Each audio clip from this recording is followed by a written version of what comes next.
Les gars, il y a eu le calendrier de la première journée et il y a des chocs. Voilà, j'arrive. Real Marseille, voilà. Real Marseille, première journée, cash. Marseille qui commence à... Bon, on sait jamais, c'est le football, hein. 11 humains contre 11 humains. Et Marseille qui commence sa campagne européenne à Santiago Bernabéu, ça fait mal. Après, premier choc, voilà, premier choc, mais voilà. Il y a quand même un très beau Bayern-Chelsea. Voilà, ça te met dans l'ambiance. Nous, Liverpool, on va affronter Atlético Madrid. Donc, un bon petit choc, voilà, un bon match bourbier pour bien commencer la saison. Il y a un peu un Juve Dortmund qui fait plaisir à voir. Nico, les Barcelonais, ils vont affronter Arsenal. Faudrait être branché partout. Bon, c'est deux journées. Ah non, si, c'est 2 journées différentes, donc vous pourrez bien regarder. Et PSG qui commence par Atalanta. En vrai, il y a des bons petits matchs. Hein. De toute façon, c'est la Champions League, c'est que des gros matchs partout. Donc voilà. Newcastle hein, pour le Barça. On y était il y a quelques jours, les gars. Je vous mens pas. Attention. Voilà, je tiens à vous le dire. Attention. Il n'y a plus Isaac. Mais il y aura de l'ambiance, il y aura des milieux de terrain incroyables, hein, Tonali, Guimarães, Wellington. Il y aura des ailiers fulgurants, Elanga, Gordon, attention. Attention. Mais bon, voilà les premiers matchs, Arsenal qui va à Bilbao, PSG qui affronte Atalanta, ce sera fastoche. Voilà, il y a des bons petits matchs. Et pour les puristes, il y a un Sparta Prague face à Bodo Glimt. Voilà. Je pense à Willou. Bon les gars, bonne journée à tous. Bon week-end. Le logo il est là. Et je l'embrasse en tout cas. Ah ouais, ça rigole pas. Directement dans le grand bain officiel, on connaît le calendrier complet de l'Olympique de Marseille en Ligue des Champions. Ça commencera dès le mardi 16 septembre. Déplacement au Real Madrid. Je vais tout faire pour y aller. Ensuite, le 30 septembre, on recevra l'Ajax. Le 22 octobre, on se déplacera au Sporting. Le 5 novembre, on recevra l'Atalanta. J'ai hâte de ce match. On a une petite revanche à prendre. Ensuite, le 25 novembre, on recevra Newcastle. Le 9 décembre, on se déplacera à l'Union Saint-Gilloise. Et retenez bien cette date.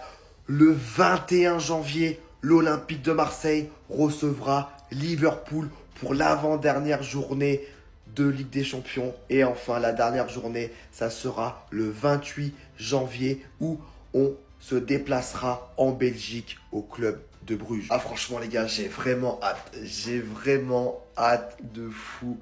Voilà, premier match hein, d'ici 3 semaines face au Real Madrid, ça va être incroyable.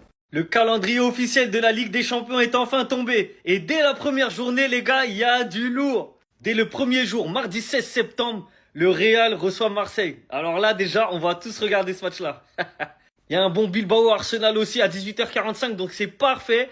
On commence ici et on termine là. Ensuite, le lendemain, mercredi 17, Bayern-Chelsea, les gars. Bayern-Chelsea et en même temps, Liverpool-Atlético. Et en même temps, PSG-Atalanta-Bergame. Oh là là là là, ça c'est multiplex. Multiplex obligatoire. Franchement, ils abusent. Ils auraient pu mettre un des gros matchs à 18h45. Là, à 18h45, ils ont mis 2 vieux matchs, personne ne va regarder. Donc le choix là, pour le mercredi 17 septembre, il est compliqué entre ces 3 matchs. Hein. Je sais pas lequel vous allez regarder, mais... Bon, moi je serai sûrement là, mais multiplex à côté, obligé. Et le jeudi 18, pareil. Manchester City-Naples, le retour de De Bruyne à l'Etihad, les gars. Directement, première journée de Ligue des Champions. De Bruyne de retour à Manchester. Et en même temps que Manchester-Napoli, on aura Newcastle-Barcelone. Gros match directement pour le Barça qui joue à l'extérieur. Même si le reste de leur poule, c'est vite fait. Mais ça, c'est un match assez compliqué quand même. En tout cas, voilà. Si vous voulez le calendrier de toutes les équipes du chapeau 1, c'est ici. Je vous laisse capturer. Je m'en vais. Voilà, vous pouvez capturer tranquille. Tac, tac, tac, tac, tac. Je suis de retour. Et là, voilà. Vous avez tout. Vive la Champions League. Connais enfin les calendriers pour toutes les équipes, pour toute la Ligue des Champions. C'est derrière moi. Match 1, match 2, match 3, match 4. Je vous laisse mettre pause, chercher votre équipe. Match 5, match 6, match 7, match 8, je vous laisse pause, chercher votre équipe. Et du coup, on connaît le tirage du Barça. On commence d'entrer dans le dur. On commence avec le premier match à l'extérieur à Saint James Park. C'est peut-être le match le plus dur que le Barça aura joué. Et derrière, on connaît la date du tant attendu Barça-PSG, le 1er octobre, soit une semaine juste après le Ballon d'Or. Évidemment, pour ceux qui ne savent pas, le Barça pouvait pas commencer avec un match à domicile. Ils avaient fait la demande à l'UEFA pour espérer pouvoir jouer au Camp Nou. Donc on aura peut-être un Barça-PSG au Camp Nou. Derrière, le 21 octobre, on reçoit l'Olympiakos. Le 5 novembre, Bruges. Le 25 novembre, on se déplace à Chelsea. Le 9 décembre, c'est l'heure de la revanche. On reçoit Francfort et cette fois-ci, il va falloir les recevoir comme il se doit. Le 22 janvier, Slavia Prague, chez eux. Et le dernier match, le 28 janvier, face à Copenhague. Les débuts, ils risquent d'être très compliqués. Très compliqués. Newcastle-Paris, ça peut faire très mal. C'est pour ça qu'il va pas falloir se louper. Olympiakos, Bruges, Francfort, Prague, Copenhague. Faut pas se louper. Calendrier de la Ligue des Champions, c'est sorti, on les regarde ensemble. Dès le premier match de Ligue des Champions, on va dans l'antre, dans l'arène de St. James Park contre Newcastle. Ça va pas être facile, les gars. On n'aura toujours pas le droit à l'erreur et on va recevoir le Paris Saint-Germain début octobre, quelques jours après l'annonce du Ballon d'Or. Le match il va être incroyable. Ensuite, on reçoit l'Olympiakos, donc c'est là où on va pouvoir aller chercher, j'allais dire les premiers points, comme si c'était sûr qu'on allait perdre les deux matchs, mais non, mais on va aller chercher aussi des points. L'Olympiakos, ensuite on partira à Bruges, ensuite on ira à Chelsea, ce sera difficile. Et dans les 3 derniers matchs, on va régler nos comptes avec Francfort, on n'a pas oublié les contentieux qui nous opposent, et on a les 2 derniers matchs qui sont les matchs les plus simples. Alors c'est un calendrier sur lequel on peut se dire, il est bien parce que dès le départ on commence très fort, mais on termine bien. Et je pense que dans cette Ligue des Champions-là, l'important c'est de bien finir. Par contre, le point négatif, c'est que nos joueurs, dès décembre, ils seront morts, quoi. Ils auront déjà eu énormément de grosses échéances. Vous, dites-moi ce que vous en pensez, les gars. Vous aimez bien ce calendrier ou pas? Regardez.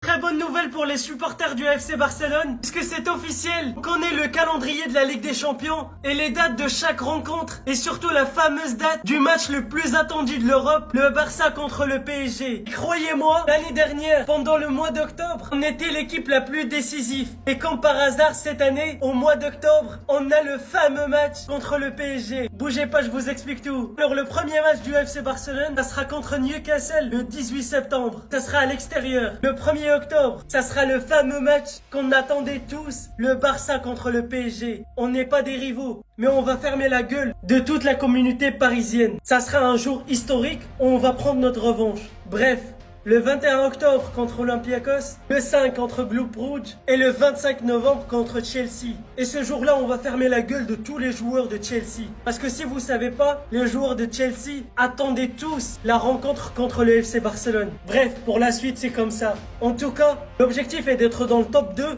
pour jouer le retour chez nous, à domicile. En tout cas, dites-moi ce que vous en pensez. Passez une bonne journée. UEFA, on sait que vous avez fait exprès, mais c'est pas grave les frères, nous on aime ça. Le calendrier de la LDC est sorti, PSG Barça le 1er octobre, une semaine après la cérémonie du Ballon d'Or. Merci, la tension elle sera pas encore descendue une semaine après. Et c'est même mieux que ce soit après parce qu'il y aura de l'ego, il y aura de la rancœur. Il y aura ce désir de prouver que les gens ils se sont trompés. Sinon pour le FC Barcelone, le premier déplacement, il sera à St. James Park. Donc voilà, il y a pas le temps, faudra être prêt, on enchaîne Newcastle et Paris. J'espère que d'ici là, notre défense elle sera mise en place. Ensuite, comme vous le voyez, on se déplace à Stamford Bridge le 25 novembre et on reçoit juste après Francfort le 9 décembre. Ce match-là, je l'attends aussi. Antifi qui s'est exprimé sur la LDC, il a dit pour tous les clubs comme le Barça, l'objectif est de la gagner. C'est un nouveau chapitre de la compétition. On a vu le tirage et c'était fun. Je suis content car il y aura des matchs fantastiques. Chaque match sera différent et on a hâte de jouer. Donc voilà, faudra être prêt. Il n'y a pas le temps. Notre tirage, il est très bien, même si j'aurais préféré quand même une grosse équipe en plus. Comme j'ai dit, pour tester si notre défense, elle est vraiment en place. Parce qu'on sait, offensivement, on va mettre des buts. C'est défensivement où c'est chaud et c'est sur ça qu'on sort contre l'Inter. Donc dites-moi vous en pensez en commentaire les gars, n'hésitez pas à vous abonner, vous êtes des bons, nous on avance.